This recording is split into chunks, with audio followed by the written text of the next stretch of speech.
जन्माष्टमी पर सुने भगवान श्री कृष्ण की जन्म कथा। भाद्रपद कृष्णाष्टमी को श्री कृष्ण जन्माष्टमी कहते हैं क्योंकि ये दिन भगवान श्री कृष्ण का जन्म दिवस माना जाता है। इसी तिथि की घनघोर अंधेरी आधी रात को रोहिणी नक्षत्र में मथुरा के कारागार में वसुदेव की पत्नी देवकी के गर्भ से भगवान श्री कृष्ण ने जन्म लिया था। ये तिथि उसी शुभ घड़ी की याद दिलाती है और सारे देश में बड़ी धूमधाम से मनाई जाती है। जन्माष्टमी के दिन भगवान श्री कृष्ण की जन्म संबंधी कथा भी सुनते सुनाते हैं, जो इस प्रकार है। द्वापर युग में भोजवंशी राजा उग्रसेन मथुरा में राज्य करता था। उसके आत्ताई पुत्र कंस ने उसे गद्दी से उतार दिया और स्वयं मथुरा का राजा बन बैठा। कंस की एक बहन देवकी थी, जिसका विवाह वसुदेव नामक यदुवंशी सरदार से हुआ था। एक समय कंस अपनी बहन देवकी को उसकी ससुराल पहुंचाने जा रहा था। रास्ते में आकाशवाणी हुई, हे कंस, जिस देवकी को तू बड़े प्रेम से ले जा रहा है, उसी में तेरा काल बसता है। इसी के गर्भ से उत्पन्न 8वां बालक तेरा वध करेगा। ये सुनकर कंस वसुदेव को मारने के लिए उद्यत हुआ। तब देवकी ने उससे विनयपूर्वक कहा, मेरे गर्भ से जो संतान होगी, उसे मैं तुम्हारे सामने ला दूंगी। बहनोई को मारने से क्या लाभ है।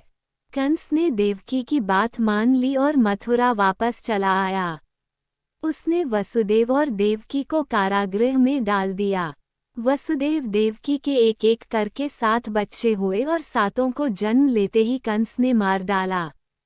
अब 8वां बच्चा होने वाला था।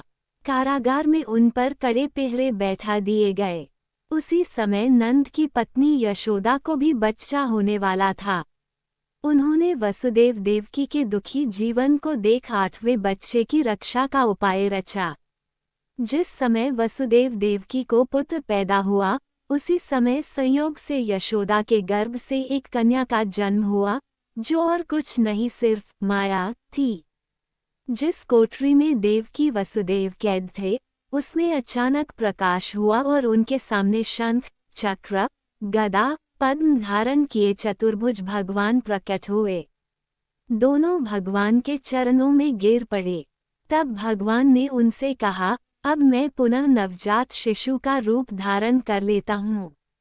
तुम मुझे इसी समय अपने मित्र नंद जी के घर वृंदावन में भेज आओ और उनके यहाँ जो कन्या जन्मी है, उसे लाकर कंस के हवाले कर दो। इस समय वातावरण अनुकूल नहीं है, फिर भी तुम चिंता न करो। जागते हुए पहरेदार सो जाएंगे, कारागृह के फाटक अपने आप खुल जाएंगे और उफनती अथाह यमुना तुमको पार जाने का मार्ग दे देगी।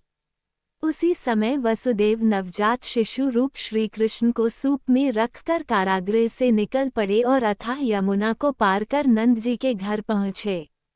वहां उन्होंने नवजात शिशु को यशोदा के साथ सुला दिया और कन्या को लेकर मथुरा आ गए।